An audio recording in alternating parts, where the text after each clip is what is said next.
Shalom jemaat Tuhan dan pendengar Bread Life yang setia. Siapakah orang yang tidak pernah bersedih? Orang bisa bersedih karena bangkrut, kehilangan pekerjaan, jatuh sakit, mengalami musibah atau bencana seperti yang dialami oleh saudara kita di Sumatera.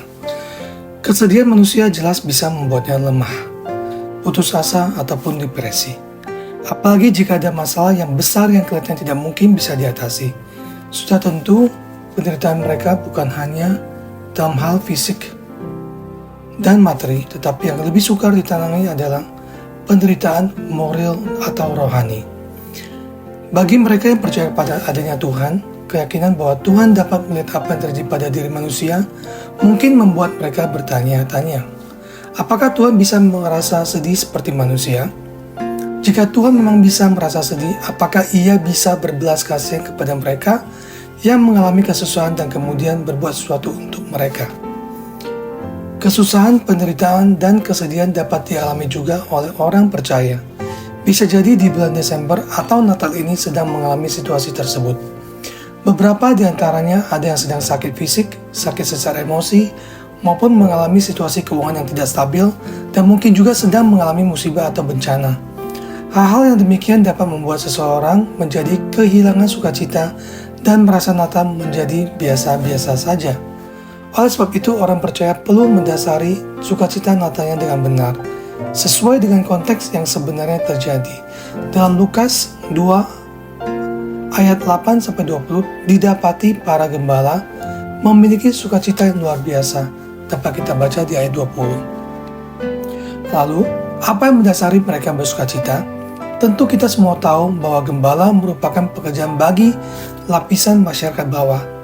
Para gembala merupakan orang miskin yang tidak memiliki harta untuk bersukacita dan bahkan sering memiliki penyakit kulit karena jarang mandi.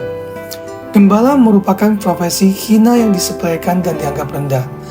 Pekerjaan itu hina karena siang malam harus tinggal bersama dengan hewan, harus selalu siap menghadapi bahaya, khususnya serangan binatang buas terhadap domba-domba. Para gembala sering berpindah tempat, yakni di padang gembala bersama ternak mereka. Meski mereka dipekerjakan namun dicurigai, mereka dilabeli orang yang tidak dapat dipercaya, tidak kompeten, kotor, bahkan tidak boleh beribadah di bait Allah karena dianggap najis dan mereka sangat direndahkan di masyarakat serta disetarakan dengan pemungut cukai, pelacur, dan orang-orang berdosa. Namun, ternyata keterbatasan, kekurangan, dan kelemahan yang gembala miliki tidak membuat mereka kehilangan sukacita saat mereka mendengar kelahiran Tuhan Yesus Kristus. Lalu kata malaikat itu kepada mereka, "Jangan takut, sebab sesungguhnya aku memberitakan kepadamu kesukaan besar untuk seluruh bangsa. Hari ini telah lahir bagimu juru selamat, yaitu Kristus Tuhan di kota Daud." Sukacita para gembala didasarkan karena mereka tahu bahwa kebutuhan dasar mereka akhirnya terpenuhi.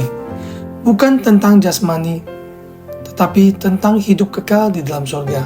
Sukacita para gembala merupakan sukacita Natal yang sesungguhnya, di mana seharusnya orang percaya dapat juga bersukacita walaupun kondisi jasmani sedang tidak baik-baik saja. Pertanyaannya, lalu bagaimana aku dapat bersukacita? Sedangkan aku saja sedang sakit, sedangkan aku masih dalam situasi berduka, kesulitan karena bencana, sedangkan keuanganku sedang terpuruk.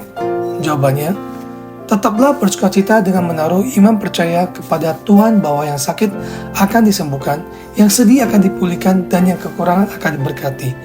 Bersukacitalah dengan iman. Maka iman yang dilandasi dengan sukacita akan melahirkan mujizat yang nyata.